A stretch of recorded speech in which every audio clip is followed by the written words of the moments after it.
सामने नजर आ रहा है कि भारतीय जनता पार्टी का ये साजिश है कि चुनाव तक हेमंत सोरेन को बाहर नहीं निकलने दिया जाए और नहीं तो झारखंड प्रदेश में भारतीय जनता पार्टी को 14 का 14 सीट करना पड़ा। और इसीलिए हम लोग तो आज भी दावा कर रहे हैं, इस बार सिनेरियो बदला है। हेमंत सोरेन को जेल में डालने से सहानुभूति वोट बढ़ा है और भारतीय जनता पार्टी को इस बार सीट हाथ मिलेगा ऐसा कहीं नहीं लग रहा है। और ये जो इंडिया गठबंधन है ये सारा 14 सीट जीतने की स्थिति में आ गई है। तो ये एक बहुत बड़ी बात है कि जनता के अंदर ये मैसेज जा रहा है कि हेमंत सोरेन को बेवजह अंदर किया और राज्य की जनता के लिए हेमंत सोरेन जितना काम किया, जनहित के मुद्दे को जितना उठाया, आज जितना दूसरी पार्टी के नेता लोग उस घिसे पीटे सवालों को उठा रहा है, जो हेमंत सोरेन के समय में बजाबता विधानसभा में ये सवाल पारित करा करके या तो गवर्नर के यहां भेजा गया, वो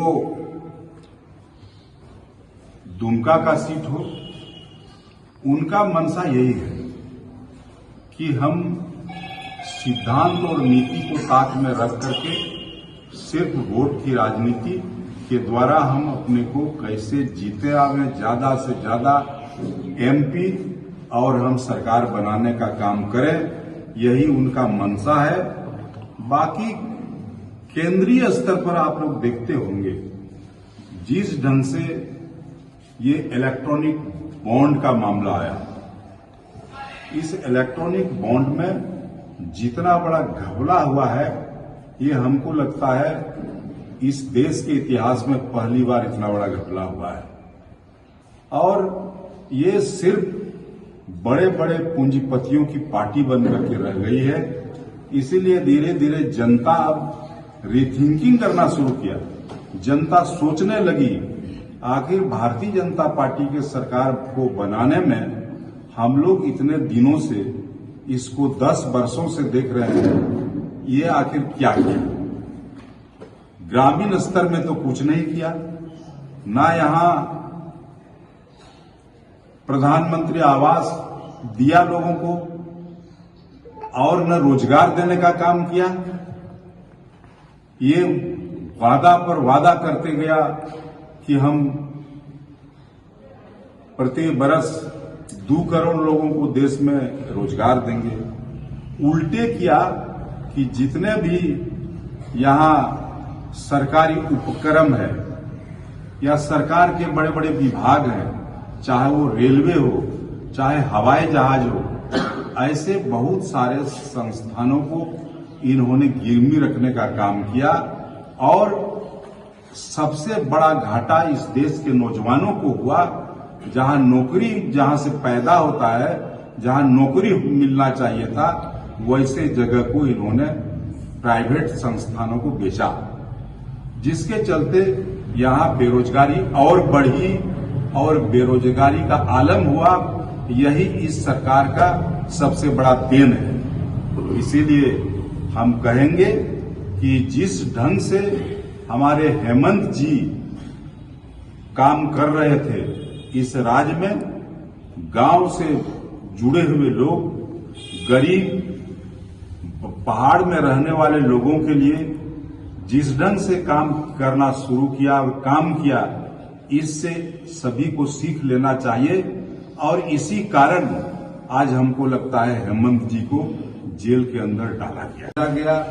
वो चाहे सरना धर्मकोट का मामला हो, चाहे 1932 खतियान का मामला हो, ये सारा मामला पहले हेमंत सोरेन ने इसको पटल पर लाया, ला करके पास कराया। इससे लोगों के अंदर घबराहट नहीं है। अभी एक सवाल हमारे दल के एक एमएलए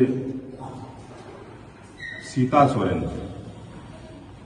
जो माननीय गुरुजी के पुत्र वधू भी हैं, उन्होंने आरोप लगाया कि पार्टी हमको सम्मान नहीं देती है, परिवार का सम्मान हमें नहीं मिला, जिसके चलते हम पार्टी छोड़ करके भारतीय जनता पार्टी का दामन थामे। हम कह रहे हैं कि 15 वर्षों से जामा में वो एमएलए किसके सहानुभूति और किसके सहयोग से, उसका जवाब उनको देना चाहिए। साथ ही साथ ये उन्होंने बताया कि हम स्वर्गीय दुर्गा सोरेन का आदमकद मूर्ति जामा चौक में लगना था, जो नहीं लगाया पार्टी की तरफ से या परिवार की तरफ से। हम कहते हैं 15 वर्ष जो एमएलए उस क्षेत्र का रहा हो और इतना विधायक निधि उनको मिलता हो हर वर्ष, वो अगर चाहती तो एक आदमकद मूर्ति वहां लग सकता था। चूंकि हम लोग भी दुर्गा सोरेन पार्टी का आदर्श है, हम लोग मानते हैं, तो उसका एक आदमकद मूर्ति वहां लगना बहुत जरूरी है। लेकिन इस सवाल पर आज जो भी वो बोल रही है, चाहे उनका कहना है